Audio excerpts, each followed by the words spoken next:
our technology department just took care of that little issue for us. Thank you. If you would join me in prayer, we've had a number of events that have happened in the last several weeks since we have met, and let's be ever mindful of our own personal safety and the safety of others, and do what we can as good citizens to look after others in every way possible, and at the same time remember those who have lost their lives and those families that have been affected.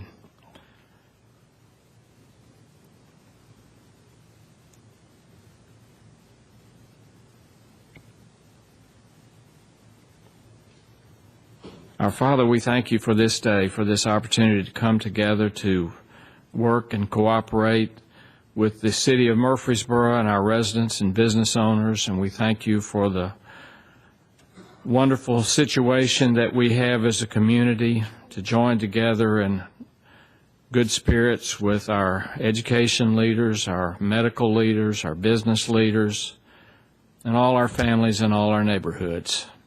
We thank you for those who protect us, those who look out for us, those who come when we need them.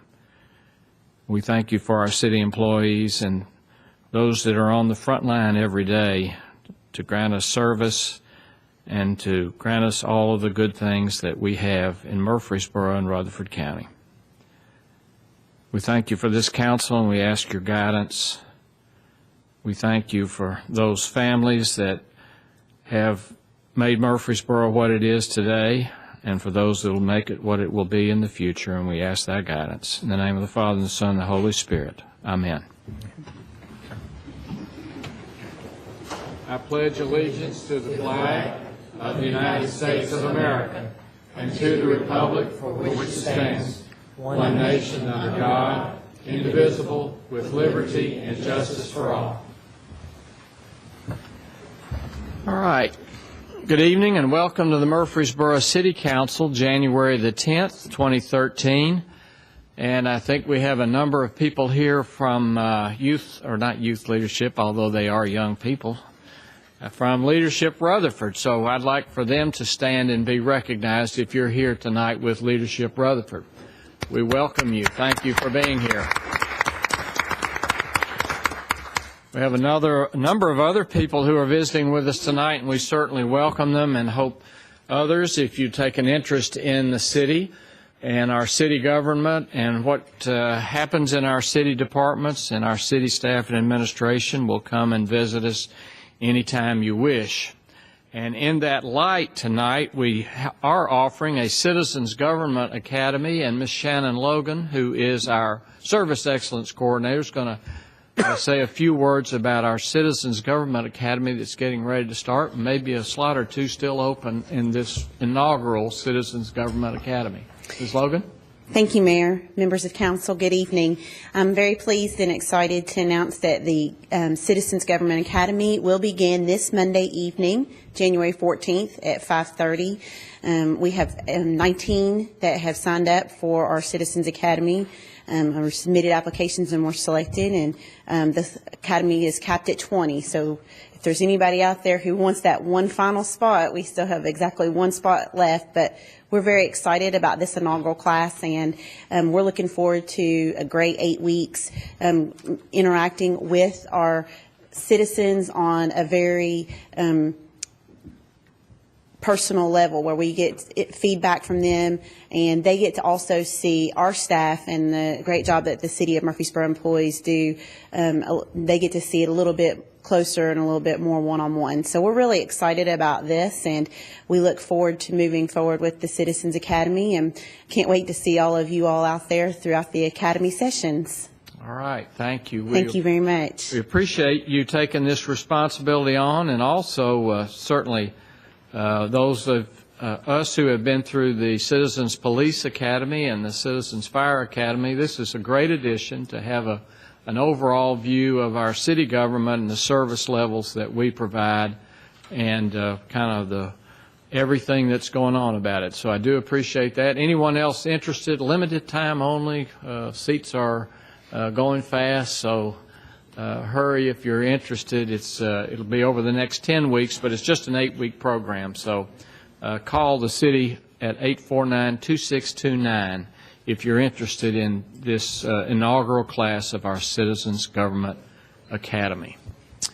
Also, I'd like to announce that True Blue Week for our MTSU basketball team, both the men and the women, are going to beat Western Kentucky. The men they will beat on January the 26th, and the women they will beat on January the 27th. So that's True Blue Week, and everybody needs to carry their flags and get their Blue Raider stickers out and their car signs and wear blue for that week of January the 21st through the 27th, a successful week for our Blue Raider basketball team. And there'll be more to come on that. True Blue Week, January the 21st through the 27th. Anything else from the council before we get started on our consent agenda? If not, you have your consent agenda before you. If there are questions regarding that consent agenda, now's a good time to bring those up. I will note that under item H, there evidently was a typographical error on the date of the last year of that 5-year lease agreement, and it should say, and I believe you have a copy of the correct one, it should be 2017 instead of 2012. So just with that correction to our consent agenda, are there any questions regarding the consent agenda?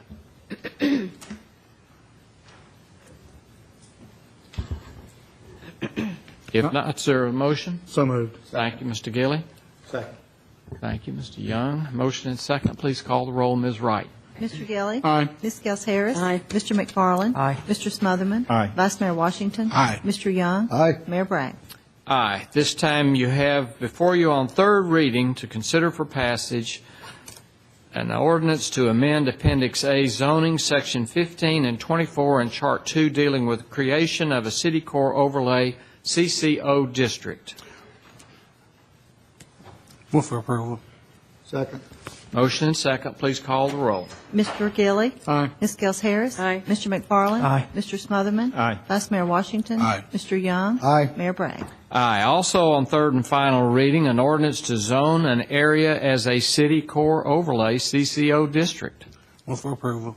Second. All right. Motion and second. Please call the roll. Mr. Gilly. Aye. Ms. Gels Harris. Aye. Mr. McFarland. Aye. Mr. Smotherman. Aye. Vice Mayor Washington. Aye. Mr. Young. Aye. Mayor Bragg.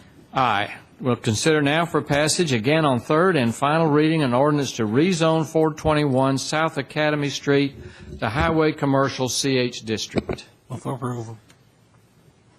Second. All right. Motion and second. Please call the roll. Mr. Gilly. Aye. Ms. Gels Harris. Aye. Mr. McFarland. Aye. Mr. Smotherman. Aye. Vice Mayor Washington. Aye. Mr. Young. Aye. Mayor Bragg. Aye. This time we'll consider for passage on third and final reading an ordinance to rezone property located at 325 East Castle Street to a Highway Commercial CH District. Move for approval. Second. Motion and second. Please call the roll. Mr. Gilly. Aye. Ms. Gels Harris. Aye. Mr. McFarland. Aye. Mr. Smotherman. Aye. Vice Mayor Washington. Aye. Mr. Young. Aye. Mayor Bragg. Aye. This time again, we'll consider for passage on third and final reading an ordinance to rezone an area located along South Manny Avenue and East State Street to the Highway Commercial CH District. Move for approval. Second. Motion and second. Please call the roll, Ms. Wright. Mr. Gilly. Aye. Ms. Gels Harris. Aye. Mr. McFarland. Aye. Mr. Smotherman. Aye. Vice Mayor Washington. Aye. Mr. Young. Aye. Mayor Bragg. Aye. This time we'll consider for passage on third and final reading an ordinance to rezone property located at 467 Hancock Street and the rear of 703 East Castle Street to a residential multifamily 16 RM16 district. Move for approval. Second. Motion and second. Please call the roll, Ms. Wright. Mr. Gilly. Aye. Ms. Gels Harris. Aye. Mr. McFarland. Aye. Mr. Smotherman. Aye. Vice Mayor Washington. Aye. Mr. Young. Aye. Mayor Bragg. Aye. This time we'll consider for passage on third and final reading an ordinance to rezone properties along Castleview Court to single-family residential 4 RS4 district. Move for approval. Second. Please call the roll. Mr. Gilly. Aye. Ms. Gels Harris. Aye. Mr. McFarland. Aye. Mr. Smotherman. Aye. Vice Mayor Washington. Aye. Mr. Young. Aye. Mayor Bragg. Aye. Consider now for passage on third and final reading an ordinance to rezone property bounded by South Academy, South Spring, East Main, and East Sevier Street to Central Business CBD District. Move for approval. Second. Motion and second, please call the roll. Mr. Gilly. Aye. Ms. Gels Harris. Aye. Mr. McFarland. Aye. Mr. Smotherman. Aye. Vice Mayor Washington. Aye. Mr. Young. Pass. Mayor Bragg. Aye. At this time, we'll consider for passage on second reading an ordinance to amend the planned residential development PRD district located along Manchester Highway, U.S. Highway 41. Move for approval on second reading. Second. Motion and second, please call the roll. Mr. Gilly. Aye. Ms. Gels Harris. Aye. Mr. McFarland. Aye. Mr. Smotherman. Aye. Vice Mayor Washington. Aye. Mr. Young. Aye. Mayor Bragg. Aye. At this time, we'll have a presentation from Mr. Jimmy Job of Job Hastings and Associates with regards to the comprehensive annual financial report for fiscal year ended June 30th, 2012. And I believe that's the city's annual financial report. Is that correct? That's correct, Mayor. All right, Mr. Job, please proceed. Mr. Mayor, members of the council, we appreciate the opportunity to be here and present the audit for the year ended 6/30 of 2012. I'm going to do a little different approach. I know you have a full agenda, and I'm just going to hit a couple of points on the report. That will be posted to the website tomorrow, so anyone interested can go out there and look at that report in detail. I may disappoint you a little bit, but I'm going to try to be brief. So, one thing I would point out, and you notice first the picture that is on the front. It's a picture of the City Hall more than 100 years ago. You'll see a group of officials out there in the what must have been a new fire truck. So it's a pretty interesting picture. Mayor Bragg, I don't believe you're pictured there, but. You didn't have a birthday this week, But anyway, that's the start. But this year we did, as we normally do, have our report in there, which expresses an unqualified opinion or a clean opinion. We also last year submitted this report for the Government Finance Officers Association Certificate of Achievement for Excellence in Financial Reporting. It's a long description, but that is a group in Chicago that scrutinizes your report through a committee, and they issue a certificate of achievement based on the standards that they set, which are well above the ordinary standards for most cities. And you're one of the few cities in the state of Tennessee that has achieved that award, and that's been awarded for 14 years now in a row. This report has also been submitted, and we would expect that it would achieve the same reward. What I was going to do a little different this time is just tell you a little bit about the audit process that we go through. And as I mentioned, this report will be on the website. We're certainly able to answer any questions that anyone might have, and especially from the council or any of the public, and we welcome you to go out and ask those questions or ask them at the end of this presentation. But as far as the audit process, it's a little, I think, valuable to understand our process in going through that audit. First of all, while I'm kind of insinuating age, I might as well point out that my colleagues back here, Suzanne Vandiver and Molly Pope, have a combined experience in governmental auditing of almost 50 years. So they might be a little upset with me for mentioning that. But they're 25 years old each. Yes. But they do have a wealth of experience, and I would place them against any auditor in the state of Tennessee as far as the governmental experience. That's part of our approach, is to assign our most experienced staff to this audit, because, as you know, there are hundreds of thousands of transactions in the city. We can't possibly look at every single transaction, so we have to take the most efficient and effective approach possible in our audit. And part of that process is assigning those people with the most experience. The audit starts every year.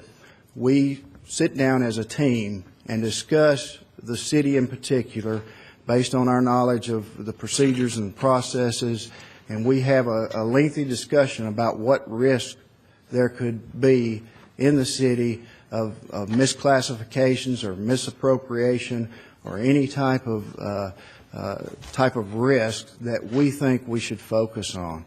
And based on that discussion, we develop our audit approach, we develop procedures to address those risks as we identify them.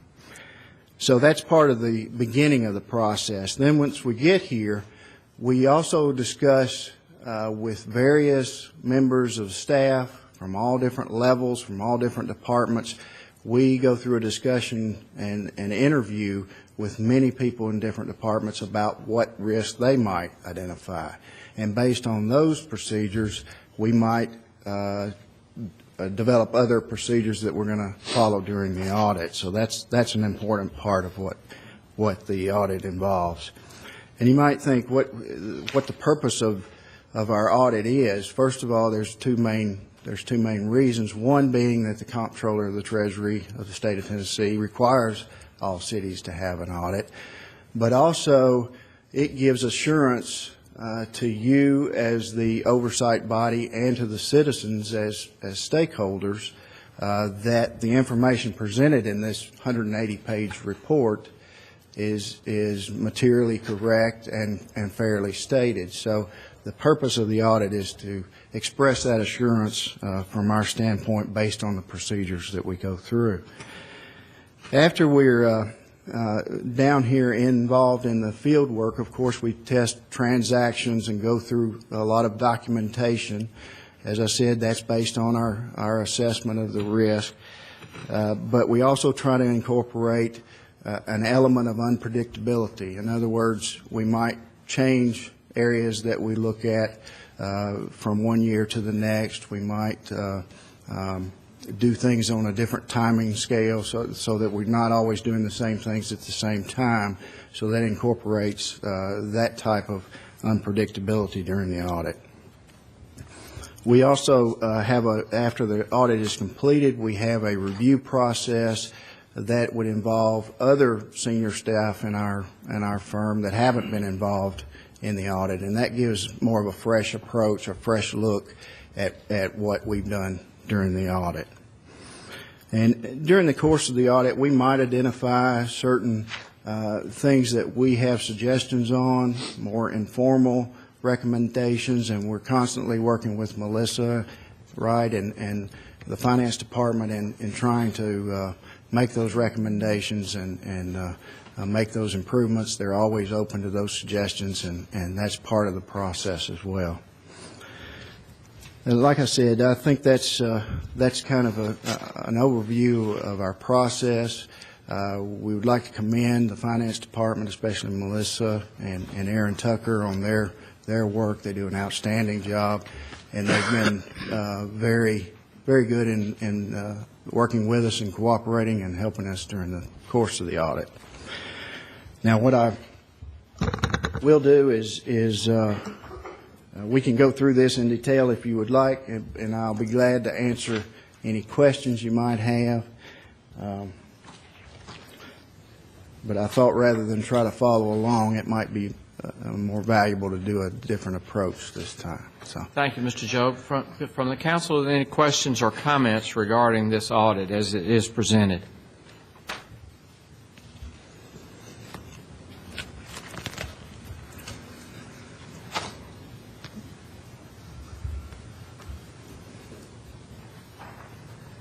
I think all of us are very much aware that the introduction to the audit does list quite a few of the initiatives of city staff, many brought on by this council and others by the staff and the department heads, and some accomplishments.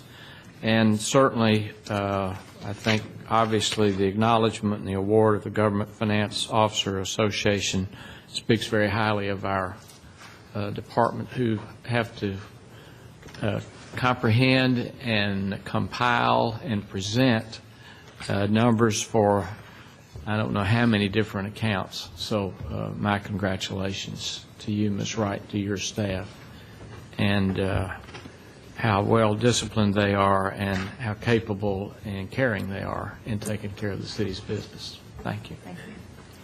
Any other questions or Mayor, comments? Yes, Mr. McFarland. The two things that popped out to me reading the report, Mr. Jobe, tell me if I'm wrong, but debt decreased by $22 million in 2012 that we paid off.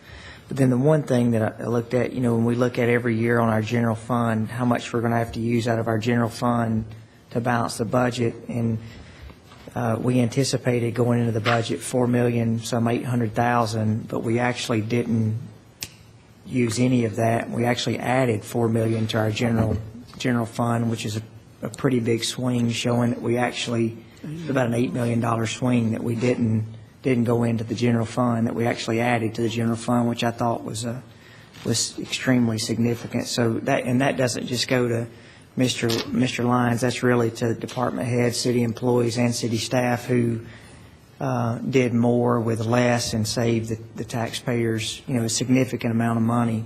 When you figure $8 million on a $100 million budget, that's 8%. So that's well done. Those are the numbers that just popped out that easily saw.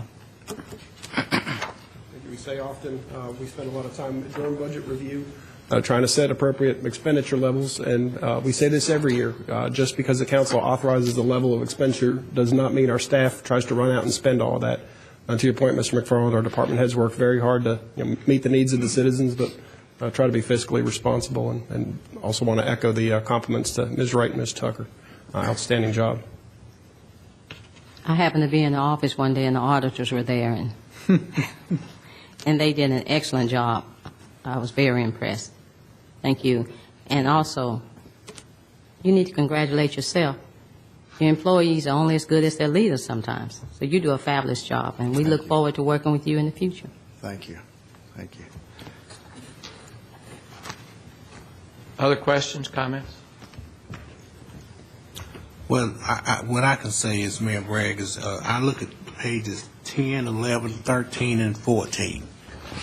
And if employees will look at those pages, 10, 11, 13, and 14, you can pretty much get an idea as to what how city government works.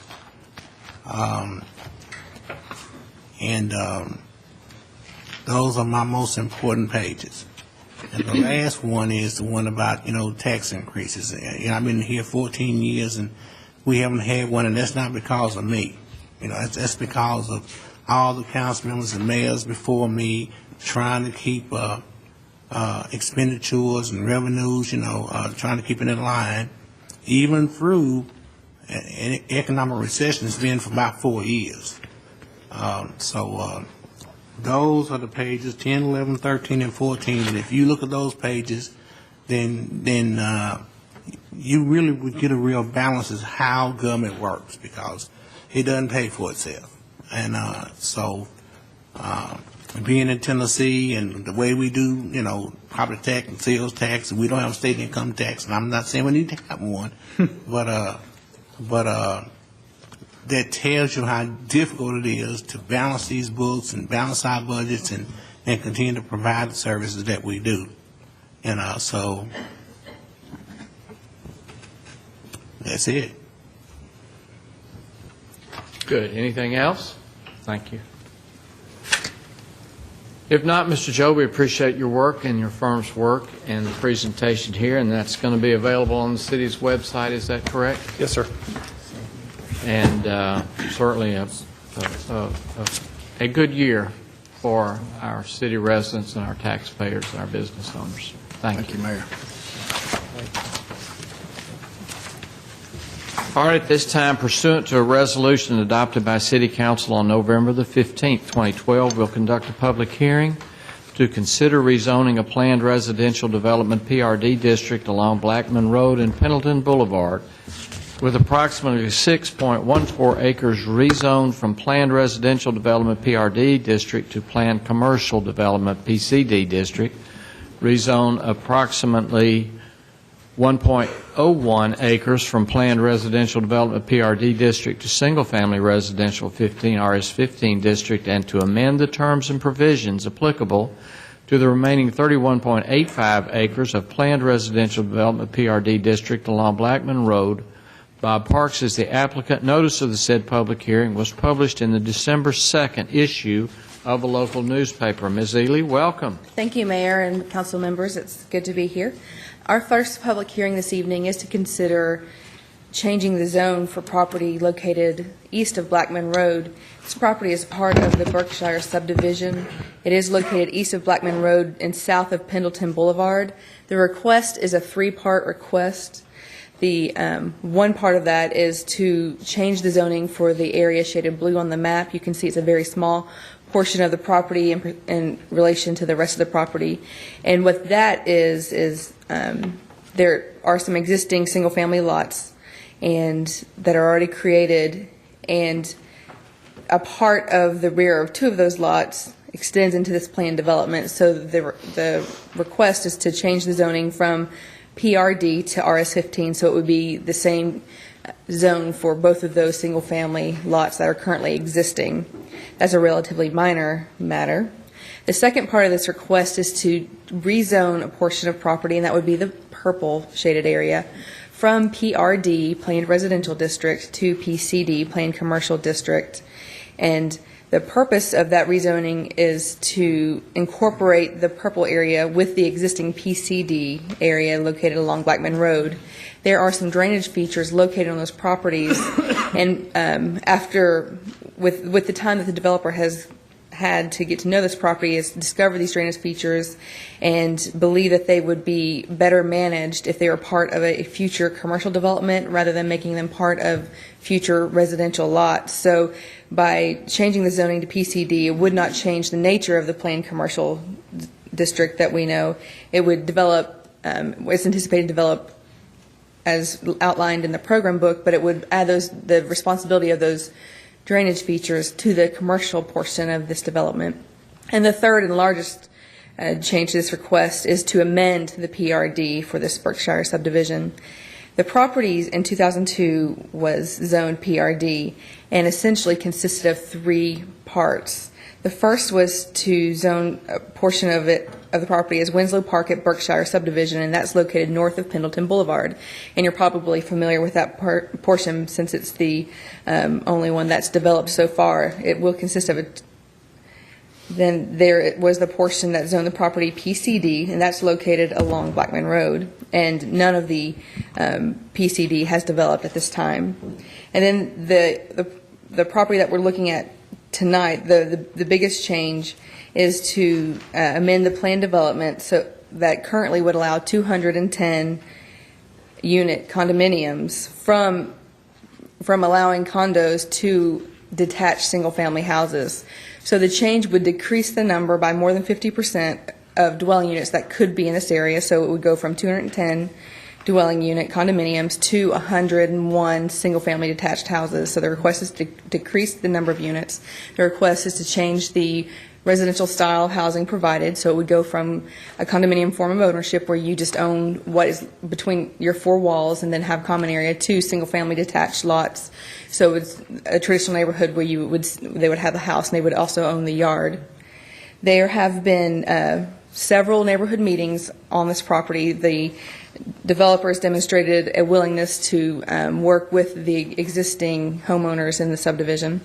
I've attended one of the neighborhood meetings, but there was more than one. And as a matter of fact, the initial public hearing for this was scheduled in October, but the developer requested for it to be removed off that agenda to give them more time to work with the residents. So it came back up as a matter of business, a public hearing on November 7th. At that November 7th meeting, all 7 members were present, and they unanimously voted for you to make all the changes that have been requested. Mr. Matt Taylor is here this evening, and he has prepared a short presentation for you to go over the specifics of the plan development that will be changing. You do have on your iPad a copy of the program book, and I also had couriered to you a hard copy of the program book because I thought it might be easier for you to be able to look at the changes. So you have those before you. That would become the zoning for this property. If you have any questions about it, I'd be glad to answer them at any time. But at this time, I'd like to invite Mr. Taylor to the lectern to go over his presentation.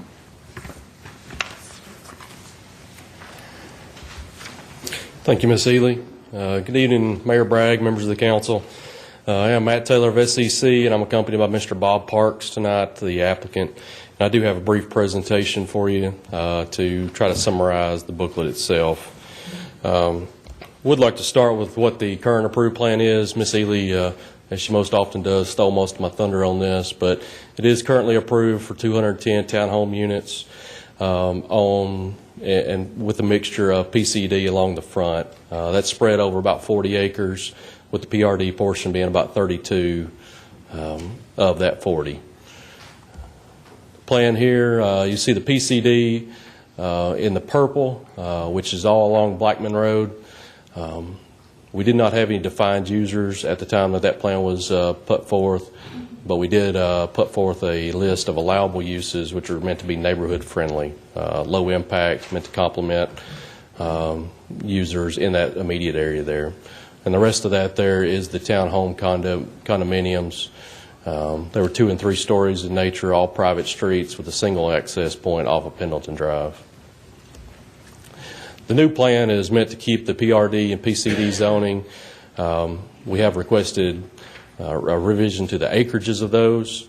The PRD would decrease by about 9 acres in size, and the PCD would increase by about a little bit over 7, with the remainder of that being rezoned for the RS-15 that Ms. Ely alluded to. We are changing the product from a single-family attached product to a detached product, which we feel like it blends better with the remainder of Berkshire, decreasing to 100 lots, which is a decrease in density of over 2 units per acre. The PRD portion itself, the lots themselves are a minimum of 5,500 square feet in size. All public roads versus the private that you would have seen with the townhomes. Sidewalks along both sides of all streets, underground utilities. Are looking to do standardized mailboxes to help mesh well with the rest of Berkshire as well. And we anticipate this being developed in about 3 phases. The timing and sizes of those, of course, will be market dependent in the end. And here we have maintained the same access point as was planned originally, but we have added a stub street to the southern property to allow for some future interconnectivity, as we most often do in our subdivisions now. The homes themselves be a minimum 1,700 square feet in size, all brick, stone, or cement siding. The only vinyl will be in the trim and soffit areas. All the homes will be 1, 1.5, 2-story in size. They'll all have two-car garages that are front-loaded. These pictures here are meant to be representative. May not be the exact houses that are built, but you see the 2-story, the front load of the garage, the masonry material. The setbacks we're requesting are very similar to what we typically see in our planned developments for detached housing, with 35-foot front, which is meant to allow for at least 4 cars parked outside of the garage. And we have 5-foot sides and 20-foot rears. We do plan for a new entrance sign that's meant to be cohesive, built with the same materials and stylings as the other entrance signs, monument signs throughout Berkshire. Our homeowners here will be part of the existing HOA. They'll pay the dues, as well as have rights to use the existing pool that's located immediately adjacent to the site, as well as the one in Villages of Berkshire. With this plan, we're also donating approximately 0.6 acres to the HOA directly adjacent to the pool. You'll see it in green on the middle right of the drawing. We don't have anything planned immediately there. My understanding is the HOA is going to survey the existing residents of Berkshire to see what their needs are and build what they would like there. And lastly, the PCD is increasing by about a little bit over 7 acres. That's due to drainage ways and sinkholes up here that do not add anything to the residential portion except for cost of maintenance and liability.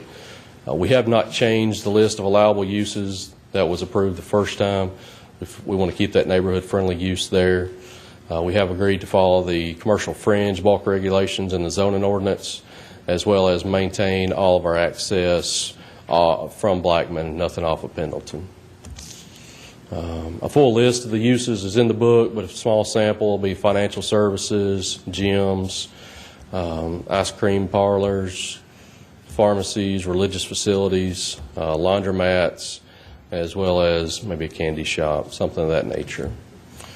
Myself, as well as Mr. Parks, are available for any questions if you do have any. Any questions from the council at this time? No, but I'm hungry. Any questions of the council from Mr. Taylor or Ms. Ely before I open the public hearing? If not, I'll open the public hearing at this time, and anyone wishing to speak for or against this rezoning, please step to the microphone and give us your name and address. Anyone wishing to speak at this time? The rezoning or the amendment, anything as to what has been presented? Is there anyone here wishing to speak? Last chance. If not, I'll close the public hearing at this time. We'll consider for passage on first reading an ordinance to rezone an area along Blackman Road and Pendleton Boulevard to planned commercial development PCD district, single-family residential 15 RS 15 district, and amend the remaining terms and provisions applicable to the remaining planned residential development PRD district. So moved. Second. Motion and second. Please call the roll. Mr. Gilly. Aye. Ms. Gels Harris. Aye. Mr. McFarland. Aye. Mr. Smotherman. Aye. Vice Mayor Washington. Aye. Mr. Young. Aye. Mayor Bragg. Aye. At this time, pursuant to a resolution adopted by City Council on December 6, 2012, we'll conduct a public hearing to consider annexation of approximately 12.3 acres located along Highway 231 North and Lebanon at Lebanon Highway at Cherry Lane and adopt a plan of services for the same. Jerry Alsop's the applicant.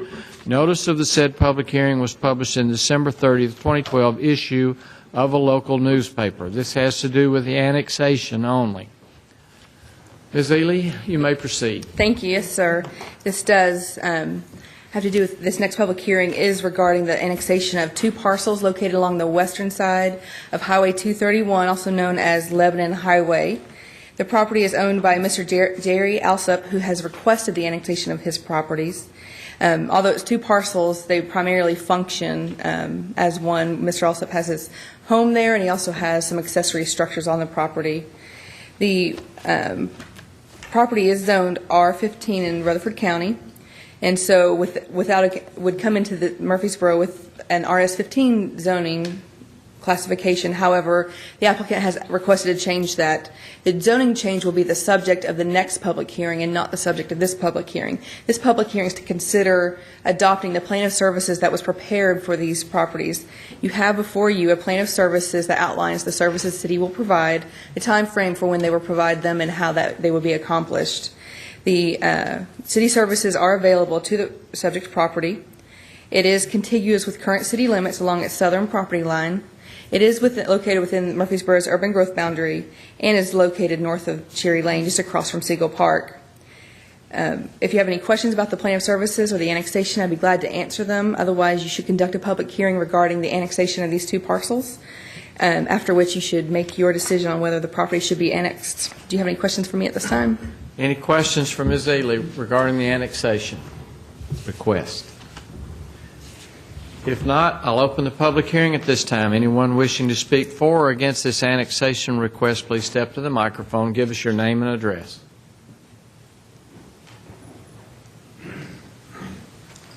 I'm Dick Kidwell, 112 South Maple Street, Murfreesboro. I am an attorney for James Ridley, and his property is closely connected with this land that you're looking at. Mr. Ridley is, I think, gravely sick and couldn't be here, and if he were here, he would be, I'm sure, able to make a more detailed statement and more articulate than I can, but I do want to say some things on his behalf. As some of you may well know, this home where he lives on the Lebanon Road has been designated by the United States Department of Interior as an historic site. Mr. Ridley is very concerned about preserving that site, and he wants to do that for himself and for his family. He is very concerned that this area, very near his home, and in fact, bordering on two sides, one the north toward Murfreesboro, and the other one, I believe, would consequently be to the east of his property. So he's concerned about this L-shaped land coming around his and being rezoned to commercial. It's his position that this land is really not necessary for this city as providing any particular benefit to the citizens of Murfreesboro. As we all know, up and down Highway 231 or Memorial, there are all kinds of businesses, groceries, drugstores, eateries, and the list goes on and on, convenience stores, and it's at least our imagination that this land is probably going to be developed as a convenience store. And we have dealt with the owners of this property, and they have made some concessions along the way. We're grateful for that if this is passed by this council, but we are still opposed to it. We do not want to see this happen. And as a legal matter, I'd like to submit to you that there's almost here what I might call spot annexation. This is just 12.3 acres, which at least to some of us seemed to be a very small acreage to be annexing. Why do that? Except, and I don't want to get cynical here, but it might benefit the owners of that land more than the citizens of this town. We submit we don't need that area to be developed for services to this town. We've got services galore out there on that road right now.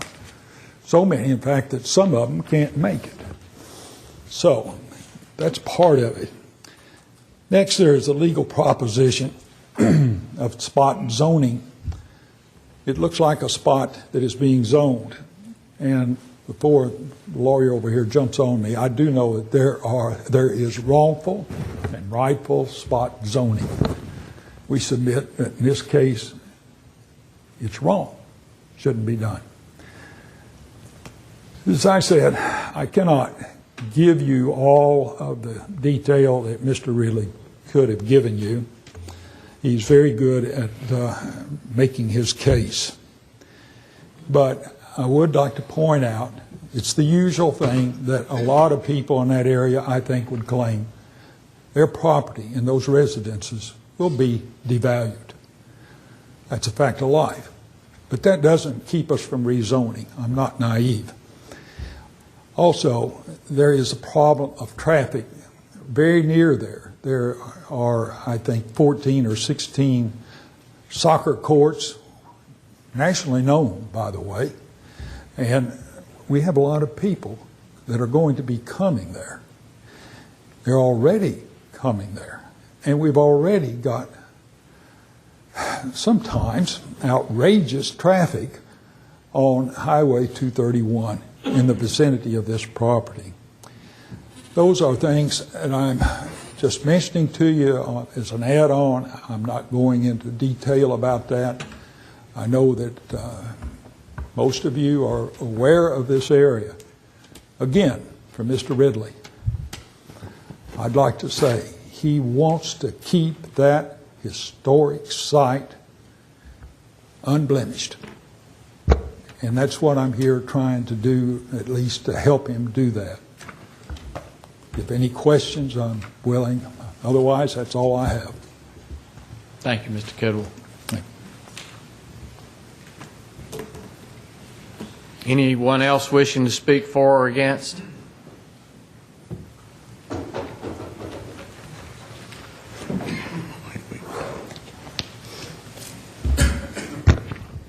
Evening, Mayor Bragg, members of the council, Ms. Wright, McGannon, and Mr. Lyons.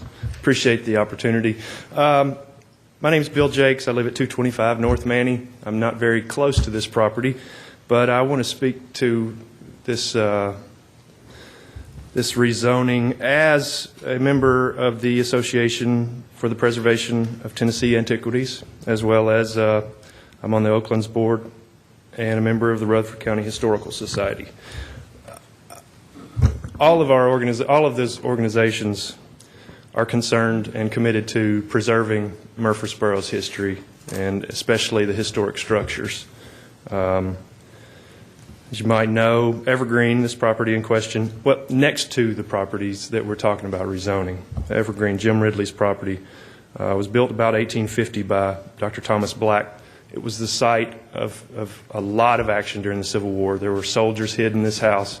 The doctor had his doctor's office on this property, which still stands only 3 feet from the southern boundary of his property, which would be 3 feet from this subject rezoning. I have a lot of respect for property owners' rights, and I certainly don't wish Mr. Alsop any ill will, and I believe in his right to do what he's trying to do. But with that said, I think we should try every avenue to protect Mr. Ridley's property in this process. And at the last meeting with the Planning Commission, as Mr. Kidwell said, there were some concessions made. Mr. Huddleston offered up a 50-foot buffer around this property, and I think that was great for them to just automatically offer that.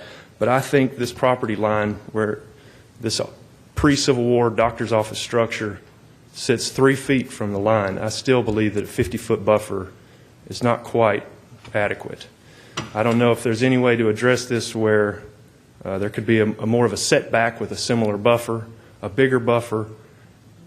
I'm not sure how this can be resolved, but if there's any way that you all can put more protection in for this historic property, it would be greatly appreciated by not just me but everyone in this town who appreciates our history. I'm sure you all know that at one point or another the courthouse had been on the chopping block, and so had Oakland's, and we've managed to save those, and they're the pride of this town. So I would foresee in the not so far future Mr. Ridley's property being such a pride for our town. So those are my main concerns, and I appreciate your time. Thank you, Mr. Jakes. Others wishing to speak for or against? Anyone else?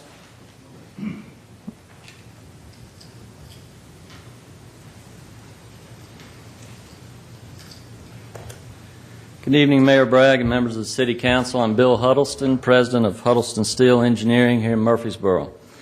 We've been working with the Alsops since the spring, trying to determine what the most appropriate zoning would be for this property.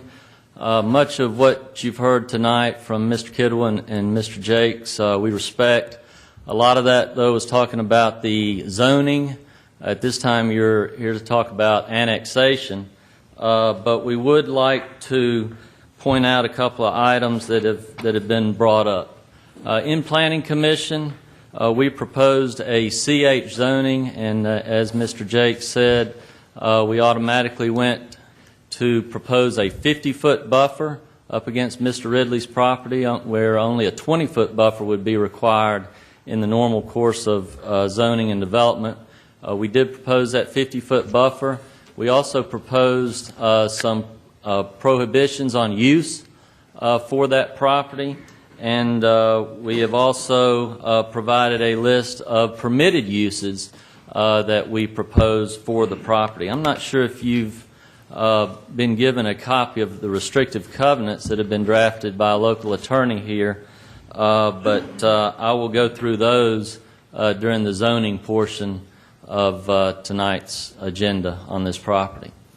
If you have any questions right now, I'd be happy to answer them. Again, we're talking about the annexation of this property. What's the frontage, Mr. Huddleston, on Lebanon Pike? It's somewhere between 600 and 700 feet. And down the side of Cherry Lane? Is it about the same? No, sir, it's only 500 feet. Thank you. Any other questions for Mr. Huddleston? And I just, since he was the engineer, I thought I'd ask him. Thank you. Thank you. Anyone else wishing to speak for or against the annexation? Last chance. If not, I'll close the public hearing at this time, and we'll consider for passage on first reading an ordinance to annex an area and consider a plan of services for the same located along Highway 231 North Lebanon Highway at Cherry Lane. I think there are possibly a couple of questions regarding spot zoning. Would it be appropriate for you to, I can see where the Dollar General store at the confluence of Jefferson Pike and Lebanon Highway might be spot zoning, but I'm not sure how this would fit in as spot zoning. The zoning decision, of course, is separate from the annexation decision that's I'm currently getting ready. before the. Getting ready. I just wanted to clarify, since the term spot annexation had been used, I wanted to make sure we were distinct. Spot zoning is generally viewed as something that is sufficiently incompatible with the surrounding zones that is likely to cause disharmony and is being requested only for the economic benefit of the applicant landowner, that there will be disadvantages to the community as a whole. Spot zoning does not mean that all zoning has to be the same, because if that was the case, you'd never have a change in zoning if every contiguous property had to have the same zoning as the property to which it was contiguous. So there can be and are differences in zones. As this council knows, it has commercial highway zones next to residential zones. It has varying levels of commercial zones next to one another. It has planned development, be they commercial or residential, next to bulk zones. So the issue that I think you need to consider in looking at the challenge that the proposed zoning of commercial fringe is whether or not that is grossly inconsistent with the zones of the property contiguous and across the street from, in the immediate proximity, and whether or not the zone as requested would likely be disruptive of the zones that are already in place in the area, whether or not it is in essence, a fundamental concept, disagreement with fundamental concept, because it can't just be, to be legally invalid, it would have to have a severe conflict, not just minor differences. Is that responsive? Yes. Other questions? And Ms. McGannon, would you follow up on that with the potential of spot annexation? Certainly. That, with all due respect to Mr. Kidwell, that's not really a term that you find in the law. We have, as a city, taken the approach of trying to annex piecemeal in small incremental steps, because we generally try to annex only that which someone wants us to annex. We don't generally, unlike many other communities in Tennessee, take large areas of property, even though large areas would often be easier to develop plans of service for and to provide services to. So it is not at all inconsistent with this city's past practice to take just a lot or two based on a single owner's request. What had led to criticism and change at the General Assembly was the pattern that some communities had of going down the road in order to take a particular business or lot or something, ignoring what was on the way to that you were adding. That's more the kind of spot annexation, if you will, that's been criticized, rather than, if you look at the map, the close proximity of this land to other land that is already in the city. The fact that it would allow for a continuous stretch of roadway to be included is another factor that I think would make it not a spot annexation that would be legally suspect. And the property that is across the street from it, or the Siegel Park, that's already city, correct? Yeah, the Yes, I mean, we've got, it would, the argument could be made that the city does not annex enough by leaving things out, rather than by annexing piecemeal, it's annexing too much. Right. It would seem more logical to me to maybe annex to the river or annex to Jefferson Pike or a certain point rather than somebody's property line. But if that's the way we've traditionally done it, then. Mr. Washington, did you have a question? You're going to make me have one, I guess. About the traffic situation out there, ask about Dana, what do you comprehend about traffic? And plus, let me say, this is all in the urban growth boundary. So in your long-range planning and be on a planning commission, to me, it's just plain a no-brainer. So, but I don't know if you have a specific thing in mind, but generally there are some plan changes for the area. Our major thoroughfare plan certainly recognizes the need to widen Memorial Boulevard from its existing terminus at Thompson Lane out past Walter Hill. We're actively involved in the extension of Cherry Lane from the end of the park now in 2 phases, which would ultimately end on Broad Street and with another interchange at State Route 840. That's underway.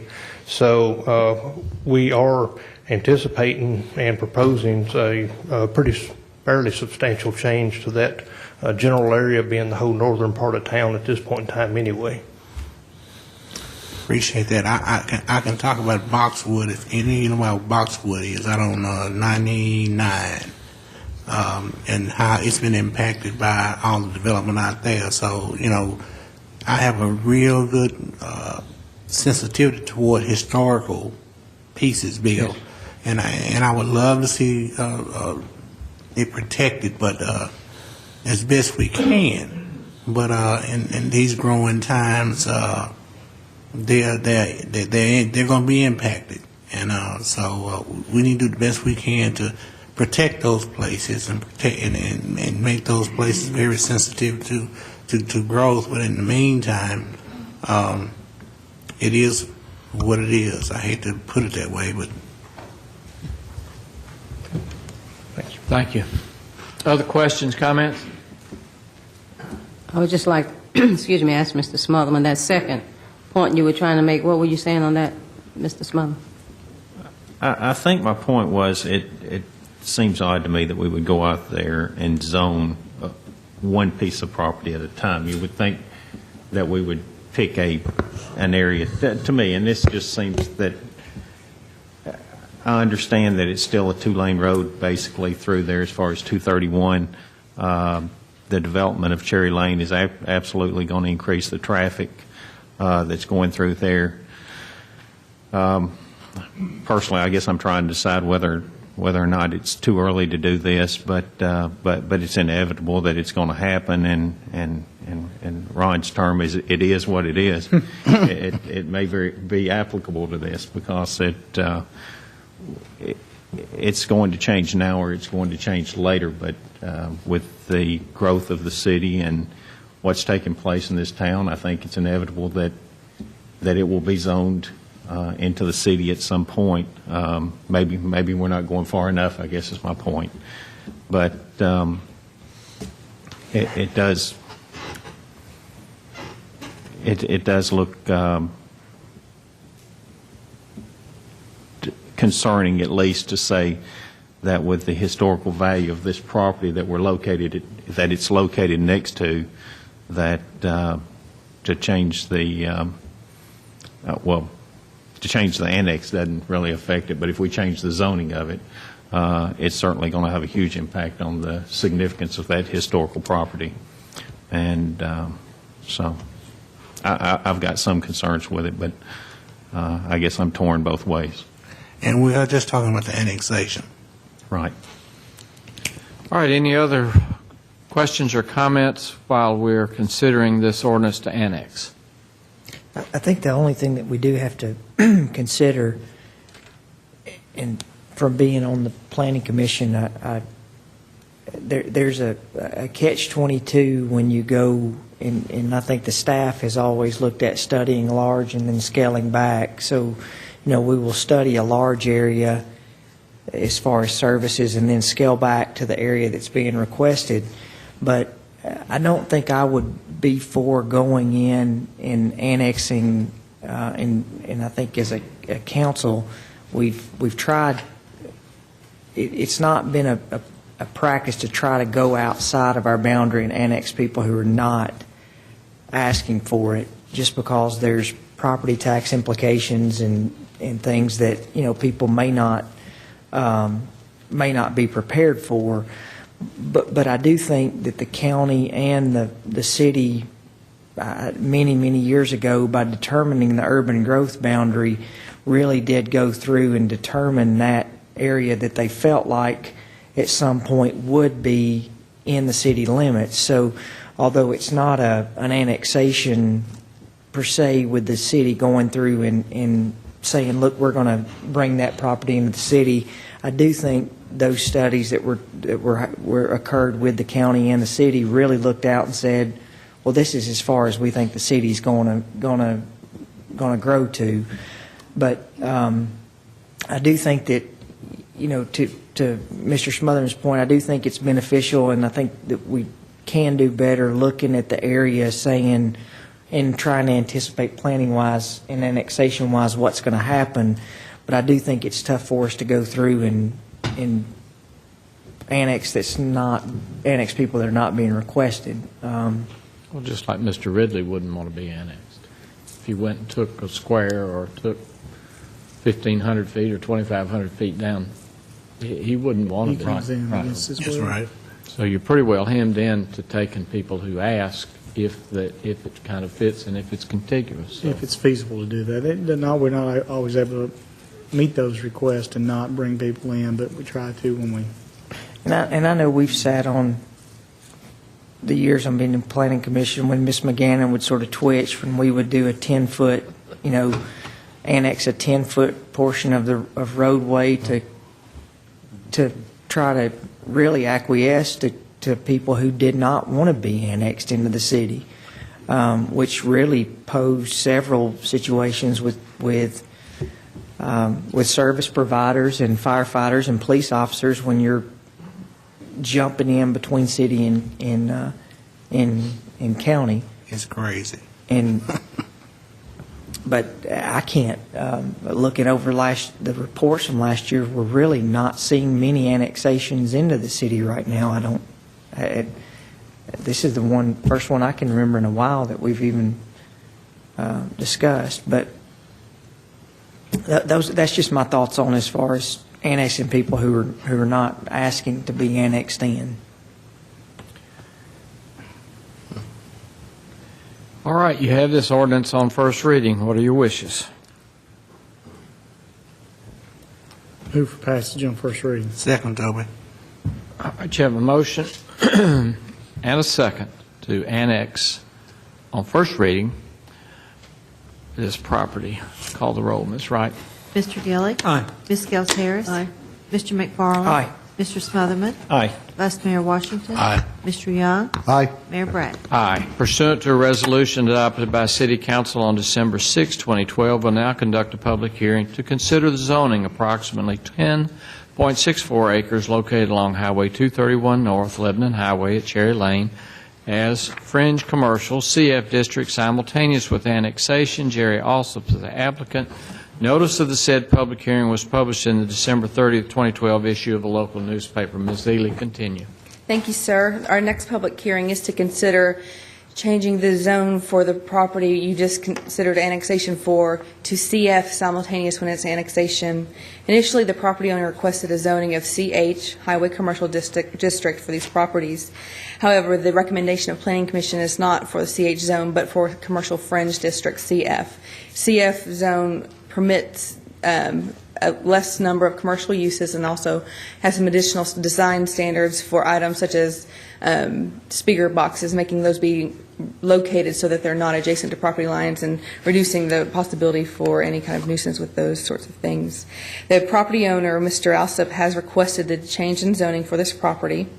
It is located north of Cherry Lane, it is across from Siegel Parks, and located west of Lebanon Highway or Highway 231. The property is currently 10.64 acres and consists of 2 parcels, and the request is to change the zoning for those parcels to CF simultaneous with this annexation. There are existing residential structures on the site, and if the zoning is changed, the residential use of the property will no longer be a permitted use by right, but it will become a non-conforming use. Therefore, the right of any owner or occupant to live there will continue so long as it is being used residentially for a period of time. However, when this property is redeveloped commercially, there will be no right to go back to a residential use of the property. Planning staff did do just a kind of a study of the property to see if the existing structures would be non-conforming structures if converted to a commercial use, and it appears that they'll be able to meet setbacks. It appears that they'll be able to have room on the properties to meet many of our parking standards and our landscaping standards as defined under the CF district. This item was initially considered on October 3rd for zoning change. However, the applicants requested to defer, and Planning Commission certainly desired and recommended deferral of the item for some amount of time for the applicant and his representatives to study the property and see if they can produce any kind of, solutions or to help, with those, to help lessen the impact of any possible future development for the immediately adjacent properties. And I think that's what we've heard from a couple people in our annexation. Most of those comments really were regarding the zoning and not as much directly the annexation. This, however, would be an appropriate time to voice any questions, concerns, or support for a change in zoning for this property, which would change it from a residential use to commercial use. The applicant has hired Mr. Bill Huddleston to represent him, and I believe that he would like to have a brief presentation before your public hearing. I'll be glad to answer any questions you have regarding this zoning change at any time. But before the public hearing, I'd like to invite Mr. Huddleston to the lectern to go over his presentation. Thank you, Ms. Ely. Again, Mayor Bragg and members of the City Council, I'm Bill Huddleston, President of Huddleston Steel Engineering, and it's a pleasure to be able to present to you tonight. We've been very sensitive to what Mr. Ridley and his attorney have expressed, not only at Planning Commission, but in meetings we've had with them in Mr. Adelot's office. In fact, Mr. Ridley inspired us with his discussions during Planning Commission. So what we have done is come up with a set of restrictive covenants that we plan to have filed if this continues on. We plan to have these recorded at the Registrar's office between your second and third reading. What these restrictive covenants do, as I mentioned in the previous public hearing, we start out with prohibited uses. So in order to be sensitive to Mr. Ridley's property and the historical nature of his property, we've made some commitments. These commitments include that we will not have any development within 50 feet of his property line, both on our north line and our east line. We'll be maintaining trees in that 50 feet and also supplementing those trees with additional plantings. There will be no self-storage constructed on the property within 100 feet of Mr. Ridley's property. There will be no used tire facility on any of the 3 parcels that would end up close to his property. And there will be no 24-hour uses of any kind on those 3 parcels that would be closest to his property. We also have a list of permitted uses, and those permitted uses were developed in a meeting. We had a rather lengthy meeting in Mr. Adelot's office where Mr. Ridley, his attorney, myself, and the Alsops were present, and we went over use by use, what could be permitted. At that time, we were looking at CH zone. It's now been brought to you as the CF zoning. We went through those uses, use by use, to determine what would be appropriate, what would not be appropriate. And so the uses we've ended up with are uses that we discussed with Mr. Ridley and Mr. Kidwell, and these are appropriate uses for that property, and they are and uses that weren't appropriate, we took them out. Some uses that are allowed on some of the property, we said would not be allowed in the closer out parcels to Mr. Ridley. For example, automotive repair will not be close to him. The convenience sales and service would not be in the out parcels close to him. A gas station would not be. They basically be, those uses, including a car wash, would basically be limited to the corner parcel. And this is a highly desirable corner parcel. It's the corner of a major highway and also Cherry Lane, which is 4-lane divided right there. And that Cherry Lane, as you know, is projected to be extended through State Route 840 all the way to Broad Street. So we've got the infrastructure there to handle water and sewer and traffic. The question came up, does this do anything for the community? Yes, it does do something for the community. It provides commercial services in that area and also increases the tax base for the community. We did talk to the adjacent property owners. They were not interested on either side of us to be annexed or zoned at this time.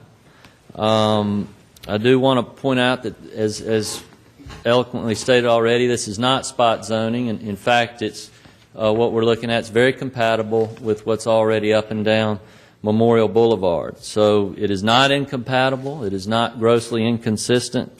And there is no severe conflict with other properties in that area. I'll be happy to answer any questions. If there are no questions, I'll open the public hearing at this time, and anyone wishing to speak for or against this zoning along Highway 231 North, Lebanon Highway at Cherry Lane, please step to the microphone, give us your name and address. Mr. Mayor, I'm Dickon Kidwell, and members of the council. I am the attorney for James Ridley, and I live here in Murfreesboro, Tennessee. I want you to know that spot annexation happened to be my original creation, and I did not find that in any law book, but it just seemed appropriate. I thought maybe you might be able to find it where Ms. McGannon hadn't, so I thought I might produce some further study. I defer to her. I've never heard of that either, but I was proud of it for a while. Okay. Mr. Huddleston was also right. I spoke both to zoning and annexation when I was up here before. Maybe it's improper. It's very difficult in this matter not to interrelate those two, so forgive me if I'm procedurally incorrect. All right. And another thing I'd like for you all to know, as a lawyer, I have a great idea about distances and directions. I said his land was to the south. It's actually to the north, and it's on the west that this property would also cover him. So I've got those details correct. I feel better. I can briefly read to you something that's about illegal zoning, and it comes from our Court of Appeals. It's a relatively short definition, and I just would like to read it. It's not too long, and I don't want to bore everybody to death. In order to constitute illegal spot zoning, a zoning ordinance must pertain to a single parcel or a limited area, ordinarily for the benefit of a particular property owner or specially interested party. And number two, must be inconsistent with the city's comprehensive plan, or if there is none, with the character and zoning of the surrounding area, or the purpose of zoning regulation, for instance, the public health, safety, and general welfare. In addressing a claim of improper spot zoning, the most important factor is whether the rezoned land is being treated unjustifiably different from the similar surrounding land, thereby creating an island having no relevant differences from its neighboring property. I've got a stack of law here I've read, and I've tried to correctly state it. I think counsel will let me know if I'm wrong. But I just bring that to you. I'd like for you all to consider that on behalf of Mr. Ridley. This is a historic property. is a thing next to his heart. And I just want to help him. That's it. Any questions? Yes, sir. No. Oh, I'm sorry. Thank you. Thank you, Mr. Kidwell. Anyone else wishing to speak for or against this zoning?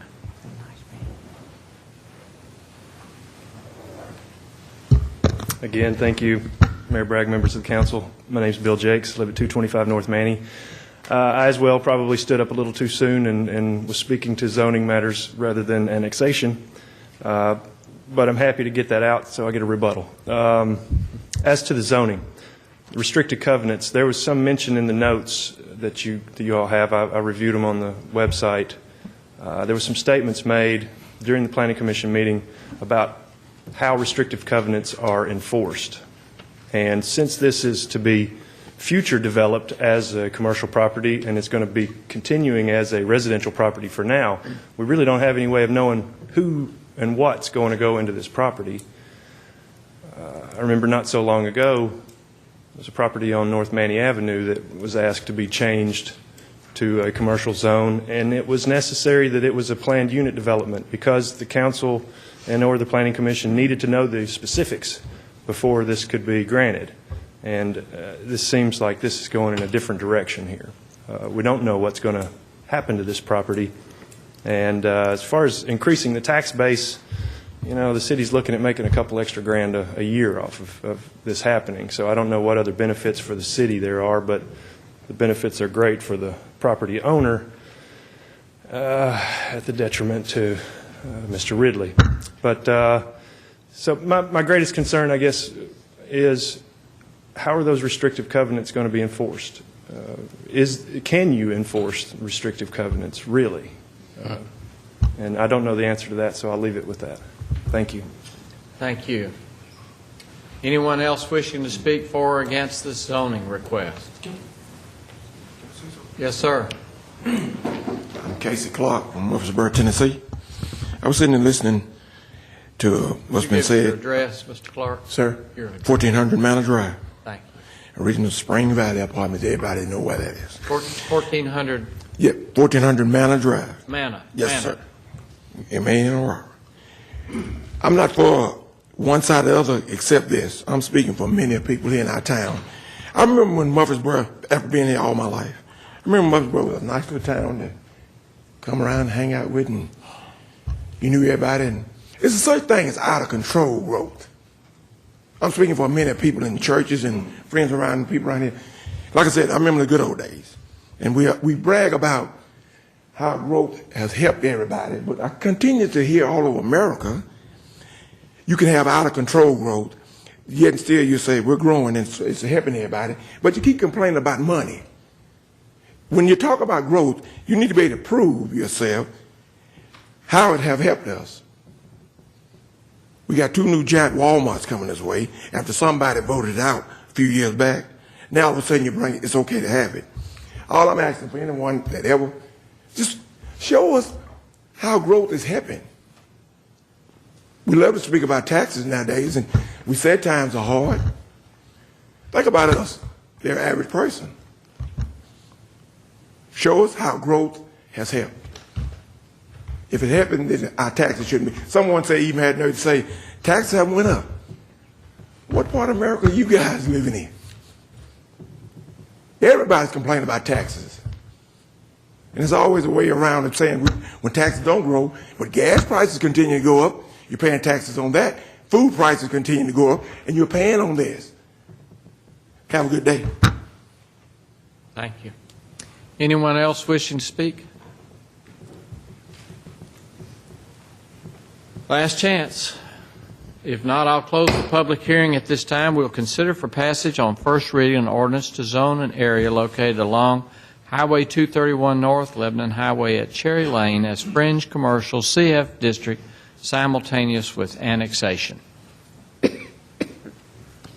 Mayor, I think there was a question that was asked about the enforcement of restrictive covenants. As we've established before, and Ms. McGann can help me with this, the city is not in a position to enforce restrictive covenants, but they do run with the land, and depending on how they're worded, depends on who has the right or has standing in court to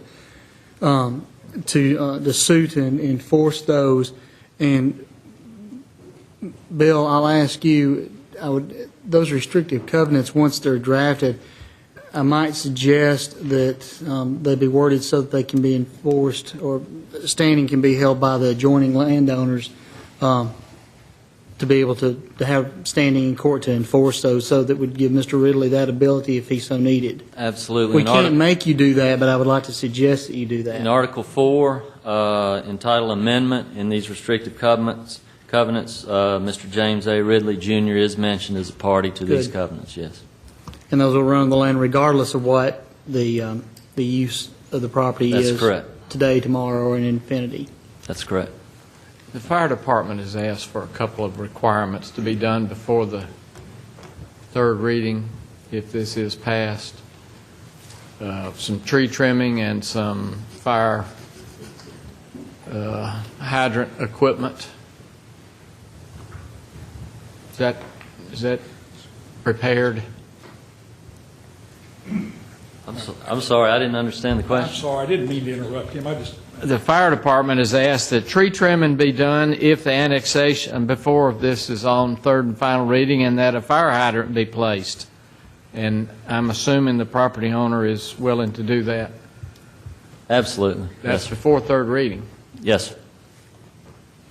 Is that all right? Yes. Mayor, that's a part of the plan of services, and that fire hydrant will be installed by the city, but at the expense of the property owner, and the tree trimming will be required, and that's part of the plan of the annexation and a part of the plan of services for the property. Okay. Mr. Kittle was trying to ice the kicker. Was he? Yeah, no. Mr. Kidwell just had a birthday, too, I believe. Didn't you, Mr. Kidwell? I didn't hear that. Was it bad? No. No, what did you say? I'm sorry. He said he thought you were trying to ice the kicker there by talking. No, I just got these documents this morning, and I haven't reviewed them, and I wanted to comfort him. And do I remember you've just had a birthday? Or got one coming up in January? No, sir. Okay.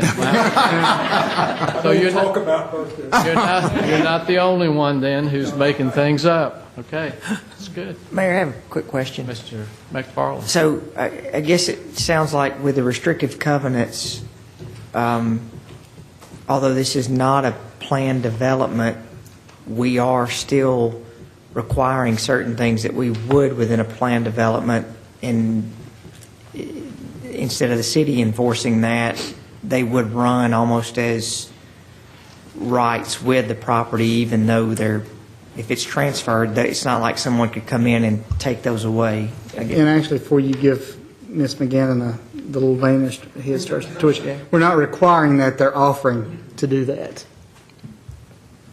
Okay, since these are being offered, since we're in semantics class, I'm getting schooled right now. I am too. So the applicant with this request is offering to put restrictive covenants on the property, and I guess what my question is, since it's not a planned development with these restrictions, in essence, as you're offering, making it somewhat a planned development with what you're saying will and will not happen on that property. That's correct. We've defined details that our development will have to follow, and we've also defined uses that will be allowed, and we've defined some uses that will not be allowed. That's correct. Mr. Gilley? I was just going to say, in that regard, in a lot of ways, well-drafted and recorded restrictive covenants can actually be stronger than our planned development approach, because once they're put down and run with the land, they can't be undone, whereas a planned development can always be petitioned to be amended or done away with, as we've seen with the economy over the last few years. All right. Other questions, comments?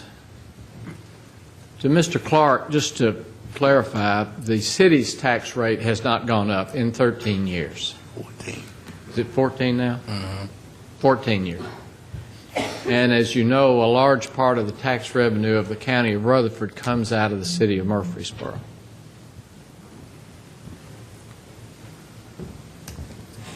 Anything else? You have this ordinance on zoning.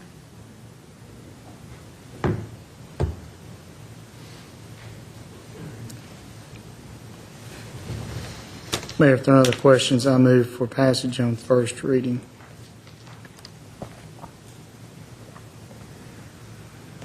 Second.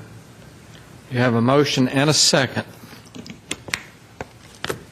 Any other questions on the motion before I ask Ms. Wright to call the roll? If not, please call the roll. Mr. Gilly? Aye. Ms. Gels Harris? Aye. Mr. McFarland? Aye. Mr. Smotherman? No. Vice Mayor Washington? Aye. Mr. Young? Aye. Mayor Bragg? Aye. Pursuant to a resolution adopted by City Council on December 6, 2012, we'll conduct a public hearing to consider rezoning approximately 12.6 acres located along Memorial Boulevard at West Thompson Lane from Highway Commercial CH District to a planned residential development PRD district. Arlington Venture Partnership applicant. Notice of the said public hearing was published in the December 30th, 2012 issue of a local newspaper. Ms. Ely, proceed. Thank you, sir. Our fourth public hearing this evening is to consider changing the zoning for property for approximately 12.6 acres located south of West Thompson Lane and west of Memorial Boulevard or Highway 231 from its current CH Highway Commercial District zone to PRD, Planned Residential District. This property is contiguous with Irma Siegel Elementary School property, and you can see that identified on the map included in your materials. The subject property is the purple shaded property, and that's what's being requested for the zoning change. You can see that it currently has 3 points which it connects with our current rights-of-way, one on West Thompson Lane, and that's a shared access drive that runs along the Walgreens on the corner and behind the built McDonald's. There's also a site plan that's been approved for Camino Real, one of those out parcels. Another one of the out parcels that runs along Memorial Boulevard is a automobile wash or vehicle wash, and one of the access drives to Memorial Boulevard will be built by Camino Real when that restaurant is developed, and I do know that they have sought permits. I don't know when that will begin. It'll be at the discretion of the owner, but they have sought permits to construct that facility, and there will be a shared access drive onto 231, and you can see in the design in the program book that shared access drive. The property is currently zoned CH, as are the properties contiguous with it to the north, to the east, and some to the south. A portion of the property to the south is also zoned RM16 multifamily residential district, and you can see that on the map as well. That's property located along Kings Ridge Drive. The developer is requesting a PRD zoning or planned residential district zoning for this property, in large part because it deviates from standard zoning and the standard zoning requirements in our ordinance, and in many ways could not be considered for variances if the property were to develop under our bulk multifamily zone district. The plan proposes 241 dwelling units on the 12.6 acres for a density of 19.9 dwelling units.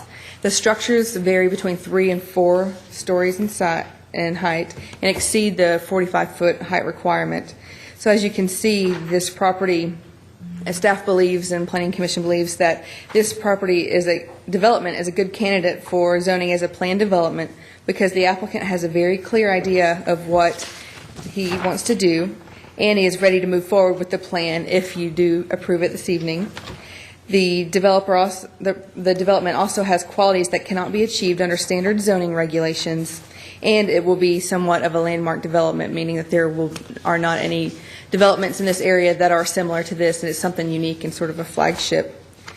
The subject this rezoning request was considered on November 7th. At that meeting, the Planning Commission deferred action until the November 21st meeting. At the November 21st meeting, 6 members were present. All 6 members unanimously recommended a change of zoning from CH to PRD for this property. And there was a neighborhood meeting held for the zoning change by the applicants. I did attend that neighborhood meeting, and there were questions at that time by residents and also during the time that staff has been reviewing this plan as to a proposed connection to Kings Ridge Drive to the south. You can see Kings Ridge Drive runs from the existing developed single-family subdivision to Memorial Boulevard and is directly across from Brent Mead Drive.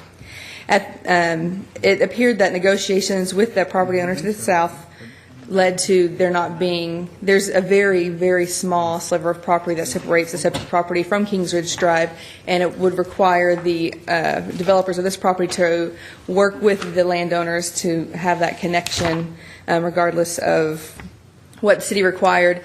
They were unable to come to a conclusion and therefore designed the plan so that they did not have connection to Kings Ridge Drive. Staff was approached in November by the developers stating that they have worked with the Haynes family and been able to work a deal out to have that connection. Because the plan clearly did not have the connection that at the November 21st meeting, staff brought it back to Planning Commission last night. We did hold a public hearing regarding just the addition of the connection, access connection to Kings Ridge Drive yesterday or last night. And we advertised that in our ordinary manner, so in the paper, and I sent mail outs to residents within 250 feet, and there is a sign on the property. There was no one who spoke last night regarding that, so last night 6 members of the Planning Commission were present, and all 6 members did unanimously recommend approval of this, the change to the plan development. And so the books that you have before you do show the access drive, and I have an image on the screen, and you can see, if you're looking at the screen in your program book, on the bottom left-hand side of the image, there is a circle and its connection to existing sidewalk network, and that shows the connection that the plan was approved for by Planning Commission. Of course, it's before you this evening for you to consider adoption. You have the program book. I did have them couriered to you. They're also on your iPads. So the plan for the zoning for this property will become what is stated in that plan. If you have any questions about that, I'll be glad to answer them before or after the public hearing. However, we do have a representative of the developer, David Code, here this evening, and he has prepared a presentation for you to go over the specifics of the plan. You have the program book in front of you. You can probably follow along with his presentation. But I'd like to invite him to the lectern at this time to go through this proposed development. If you have questions regarding the zoning, I'll be glad to answer them either before or after the public hearing. But after Mr. Code concludes his presentation, you should conduct a public hearing before making your decision whether to rezone this property from CH to PRD, Planned Residential District. Mr. Code? I need to yell, so I need to do the arrows. Thank you. Good evening, Mayor and members of council. My name is David Code, and I'm with the firm of Kimley Horn and Associates. And I represent the owners of the property before you tonight. And we appreciate this opportunity to bring you what we think is an exciting new development that's going to take place in Murfreesboro. I'll make a brief presentation. You have a program book in front of you, and the last page of that program has that detailed access for the additional access point that's been added for the Kings Ridge Road property. As you can see on the illustration above you, the highlighted in yellow is the property. It has access on Memorial Boulevard and on Thompson Lane. It's currently zoned CH, and we're requesting a PRD zoning. This shows you the existing aerial photograph of the property, and it's outlined with 2 access points to the bottom of the page for Memorial, 1 access on Thompson Lane. This shows you a glimpse of how this property will fit within the context of the surrounding properties itself. In enlargement, it shows you how those access points, landscape buffers, have all been appropriated and approved, and then there will be an additional 4th access on the Kings Ridge Road. And this is showing a detail of what that access will look like. These are some illustrations of how the entrances will work as you come into the development. We actually created a frontage street that looks much more like an urban setting. It'll have on-street parking parallel. It'll have some fencing. So we're really looking at creating a more of an urban setting behind these commercial businesses that are out there today, utilizing the topography so that the 4-story buildings are on the low side. So as you get more towards the residential and the school on the back, we're transitioning to the 3 stories, and then 2-story cottages so that we're transitioning into a more residential feel for the structures themselves as we move towards the residential subdivision to the back of us. This shows you a glimpse of how the interior to our site will look like a public street, have on-street parking, really curate an exciting and different look to what we think is going to be a very exciting property within this part of Murfreesboro. And at this point, I'd be glad to answer any questions you might have. Questions? Mr. Young? I've had some concern from some neighbors about the height of the buildings, but I understand the slope of the land or the grade of the land will help compensate for that. Can you give me a little help or explain that to me a little bit? That's correct. In your book, and I believe it's around page 12 or 13, we actually have a cross-section, and this cross-section here on the monitors themselves show you that the Memorial Boulevard is to the left and the school is to the right on this image. So as we transition up the hill, the 4-story buildings are towards the Memorial side on the lower side. So as you look from the school property itself, you're really only seeing the height of a 2-story structure. There again, we actually put these cottages next to the school on the back side of the property to have a smaller structure that helps in that transition. But all of our 4-story buildings will only be seen from Memorial or interior to the overall development where we have the pool and amenity centers that you would be able to overlook from those 4-story patios. One more question, sir. In regard to the new cut-through into Kings Ridge, there's some concerns from a particular neighborhood that traffic will turn left and go back up through into Regency. I don't see that happening, but I'm an amateur, so help me with that. I think from our standpoint, we see more people coming down Kings Ridge and turning in to go to the commercial businesses so that they don't have to get out on Memorial then try to turn back into it. I'm assuming that there will be some left turn, right turn movements up on the street, but I think from the city standpoint, they felt like connectivity to Kings Ridge will help in the promotion of enough traffic to generate the required warrants for a traffic signal at Kings Ridge Memorial intersection. I think that's more of a desire for the overall community to show connectivity, some additional traffic signalization in that area to help overall traffic pattern movement within this part of Murfreesboro. Thank you. Thank you, Mr. Young. Any other questions or comments? If not, I'll open the public hearing then at this time. Anyone wishing to speak for or against this rezoning, please step to the microphone and give us your name and address. Is anyone here wishing to speak for or against this rezoning?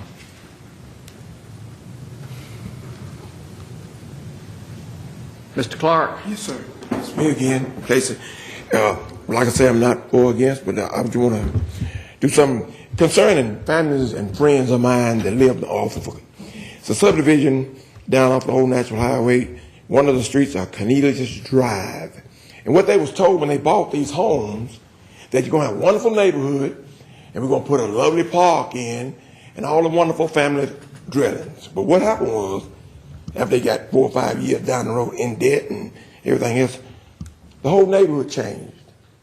Now it's a total mess, wreck down there. Okay, this is one other thing. When they didn't put the park in, now the kids have all the basketball goals and all this kind of stuff. They're playing in the streets. Maybe somebody know where this area is at. But this is what I'm saying is that make sure whoever put subdivisions anywhere, stick to their word. Stop telling people one thing to get them to go in debt, buying homes or whatever, how nice it's going to be. And what they did, they told them where they were going to put the park at. They put some more subdivisions in. And the kids, it's very dangerous. They're out there all times of night, of course, glass bottles and all that stuff just strode everywhere now. But one thing about it, they didn't put the park or nothing in. And it's terrible. It's very dangerous. That's off Cornelius Drive down there.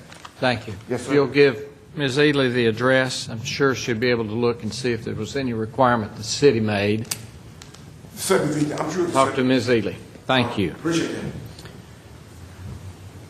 All right, I've closed the public hearing. Have I? No, I haven't. I will now. Public hearing is closed, and we'll consider for passage on first reading an ordinance to rezone an area located along Memorial Boulevard at West Thompson Lane to a planned residential development PRD district. Mayor, I have a question. Mr. McCall. This is mainly more of staff, so Ms. Margaret or Ms. Ely or Mr. Adelot. We've seen a lot of different applications that have come forward on Memorial over the last 3 or 4 months, and even going back to the last 18 months. We've had the Haynes property where we've zoned some multifamily on the backside of that backs up to Regency Park. The Gerald Farm back end of the year, I forget how many acres that we did on the back of the Gerald Farm for multifamily. And then this property is commercial highway.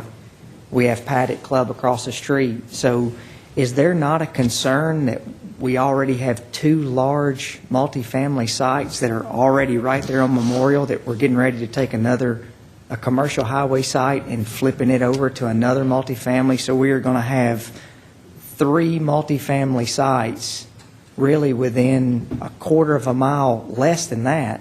They're within a stone's throw, almost adjacent to each other, and they're right there on Memorial all together. So that's just a concern, just traffic-wise, when we get accused sometimes of not planning and looking out that we've got that many multifamily sites that we've all of a sudden zoned just right there together. So I guess that's a big concern for me, and I want to see what you guys' opinions on that would be. Yep. Well, I hear what you're saying, and I hear that you do have a concern with that. The Planning Commission didn't express any concerns with or apprehensions with the fact that this was going from commercial to multifamily zone. We did mention, of course, that there is property already zoned multifamily in the area, but for whatever reason, the developers of this project who are ready to move forward and build it as soon as they get approval, the sites that being sold by the Haynes property, that didn't work out. I guess they couldn't come to any kind of agreement with that. I wonder what specifically your concerns are. Well, I guess how many multifamily, Mr. Adler, how many multifamily units do we have approved on those 2 sites? Right now, we have no units approved. Let me offer a little bit of an answer to your first question. We did have that concern. Staff did, and it's something we did discuss, and it is something that the Planning Commission did discuss as well. A couple of things that came into consideration was, number one, this property is currently zoned commercial highway. Commercial highway could be developed with a shopping center. It could be developed with retail uses that would probably be more disruptive to traffic and generate more traffic than the multifamily development that we're considering. Also, what we considered was that we have zoned some other areas to commercial to the south. This large property on the Gerald came in about the same time. This property has demonstrated that it does not seem to have the qualities that a commercial developer is looking for. Certainly it is well served with the access, particularly with the Kings Ridge Drive point. It seems like it would be a better use. That is something that the Planning Commission did discuss, that the commercial highway currently has an entitlement for the property and could be developed in that way. So it is something we were concerned about. Now, in terms of how many apartments have been approved, at this point, no other apartments have been approved in the area. Paddock Club, the number of units in there is really unknown, or rather it is known, but right now I don't have it off the cuff. It's probably in the order of about 200, 250 apartments in the Paddock Club. They have been there for the better part of 10 years, 12 years, and have been pretty full occupancy. I guess the question I should have asked better is how many possible units of RM16 property do we have that we've approved on those 2 tracks? In the Haynes property, we're probably looking at about 30 acres, and that allowed the better part of about 350 dwelling units, probably a little bit more, depending upon the amenity package. It also depended upon how they had to drain the property. So it's probably looking at about 300 on the Haynes property. The Gerald property is less. They don't have quite as many acres, and we're looking at about 10 acres on them. Also, because it does not front, it probably won't be the same type of multifamily complex. We'll probably be looking at something different than market rate. Sure. So we're probably looking at a density there about 12 to 16 units per acre. So we're looking at probably another 200 units there. Okay, so 500 roughly. Yeah, in terms of acreage. And this is bringing on a total number of? 241.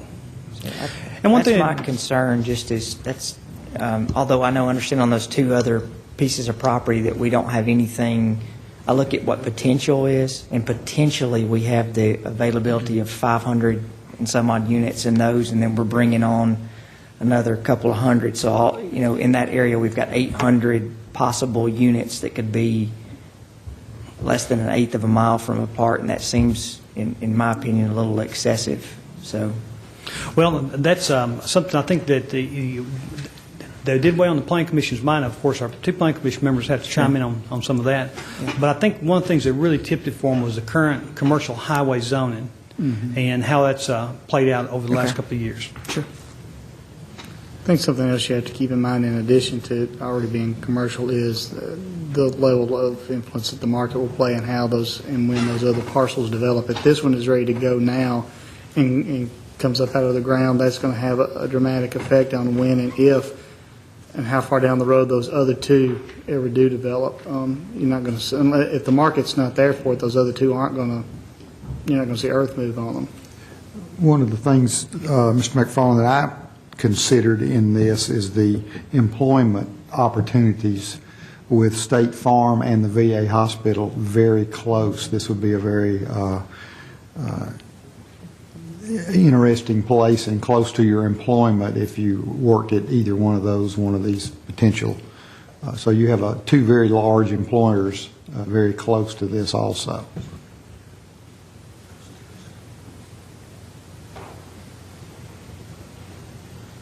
Any other questions or comments? Yes. Yes, Mr. Smotherman.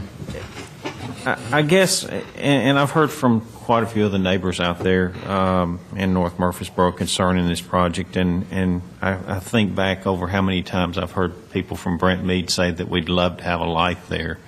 And I think that the Kings Ridge increase in traffic would probably bring about that light that they've wanted in that neighborhood for so long. Exactly. Which I think is a very good thing. Also from the school perspective of what do you really want next to your school? Do you want a shopping center or do you want people living next to it? And having grown up over in the Mitchell Nelson area, we had a school that was as centered into the neighborhood as you could possibly get it. And it seemed to be advantageous to have kids walking to school going away from the commercial area. And this kind of serves as a buffer, in my opinion, between the commercial properties that are developing along Memorial Boulevard going into Siegel Elementary there. So although I do have some concern with the height of the building, and I appreciate Doug bringing up the lay of the land, because it does make sense that although the building is 4-story on the McDonald's side, I guess, of the property, from the school side and the residential side, it will not appear to be as large a building as it will be. And at the same time, I think from looking at the plans, it's an absolutely beautiful complex. I think it will be a true asset to that neighborhood and area out there, with the exception of traffic. And the traffic increase is going to come no matter if it's developed as a shopping center or if it's developed as a apartment complex. There will still be traffic coming into that area. So to me, it looks like a very good use for this particular piece of property, and certainly I'll support it. Well, let's not forget also that the traffic on the north side of town comes from Walter Hill.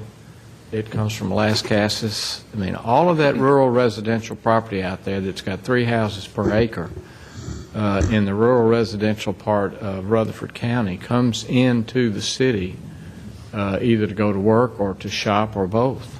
And so it's not just city traffic. It's people wanting to get outside the city and live in an environment that they want further out, just as well as those who would like to be an apartment dweller and be close to the VA or any other employer in that particular area. And the other thing is those sites that were zoned multifamily were zoned to be a buffer. They weren't zoned for any other reason than to accommodate those neighborhoods because of the residential status of multifamily housing. And if you look at the property out there that's been zoned for multifamily, nobody's jumped on it yet.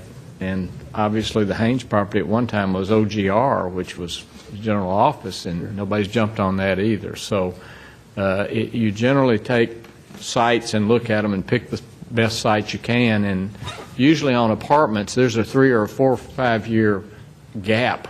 You build a lot of apartments, then you don't build any for 3 or 4 years, and then you build an apartment, and then you don't build any. So I think there's plenty of time for a lot of infrastructure to develop out there. It'll take some more rooftops. And I want to also say, this is not anything towards the applicant. I think this is one of the nicer projects that we've seen come through, and from what I'm reading, it's also a local company that I think that's a big deal. So this is not anything that I feel is an issue with the project as a whole. It's just over many years of doing this, I think that we hear comments that we just don't really look towards the future, and as far as on when we zone property.